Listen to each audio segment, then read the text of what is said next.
I'm Matt Liberté. And I'm Sean Fagioli. That sounds Italian. It's very Italian. Yeah.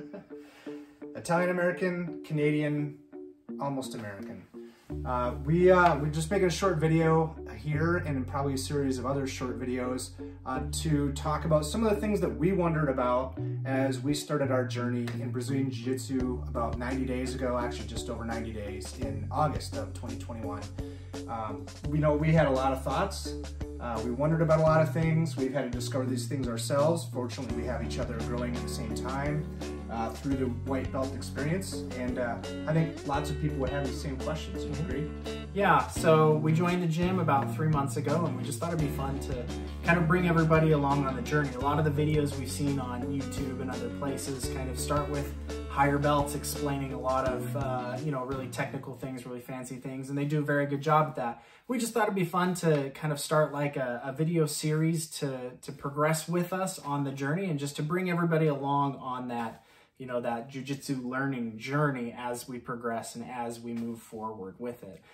It's really hard to kind of bring everybody into that at the end when we're already there. Instead, we're saying, hey, we're white belts, we got no stripes, we're getting beat up constantly, and this is how it goes. This is what that whole journey looks like, not just what that fancy brown or black belt look like. Right. Well, and the perspective changes as you climb that hill of experience, right? And you kind of forget what it was like when you were in the weeds to some degree. I think the really good ones do remember what it was like to be a white belt and call that stuff out and support you. But what is Brazilian Jiu-Jitsu? Why is it Brazilian?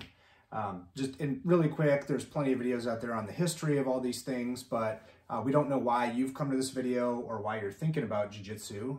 We'll talk about the reasons we jumped in on it. But it started from Japanese Jiu-Jitsu. A gentleman made friends with a gentleman from Japan. His name was Elio.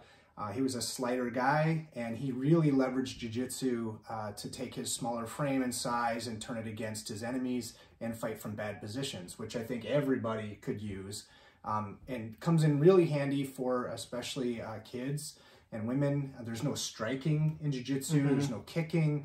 It is purely trying to tie somebody up and turn the advantage to your advantage, turn the situation to your advantage, so you can get away or end the situation without really doing a lot of damage unless you really have to. And there's a sports side, there's a self-defense side, and really just personal growth for the most part. Yeah, I mean, one of the things that was interesting for me as a newbie who had no idea what jiu-jitsu was going to be, I took karate as a little kid, so you're not going to stand there like in a boxing match and strike at someone or punch at someone or kick at somebody. You're gonna wrap somebody up. You're gonna be on the ground almost all of the time. Which brings up a good point. Get used to hugging people. You're gonna get real close to people, men and women. The really good gyms, the really good cultures have women in them. They have a lot of upper belts. We'll talk more about those belt levels. But those are some of the things I think you want to look for in a gym, because you're going to get close to people, real close to people, a lot, and be sweaty. But there's an end to it, and when you're in it, you're really not thinking about that stuff, because as a white belt, you're getting choked and armbarred and rolled around a lot. So you're really just thinking about survival, right? Yep, just thinking about how to live and why your throat hurts so much. 2 days later, like, why am I tender? Oh, yeah, I forgot.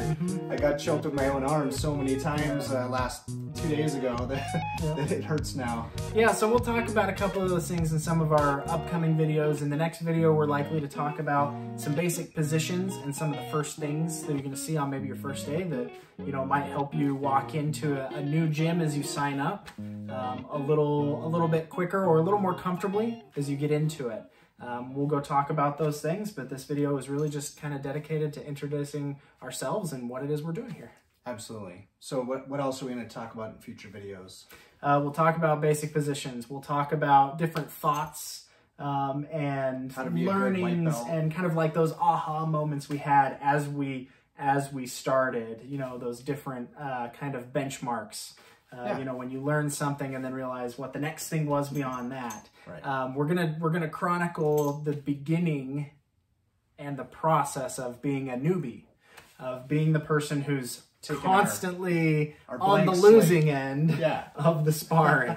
We'll talk about different people's gym personalities and what it's going to be like to roll with different people and wrestle with different people. We'll talk about attitude and approach as you go about it, and a lot of those kind of new things and things that I've learned, things that you've learned, yeah, and come back and share together.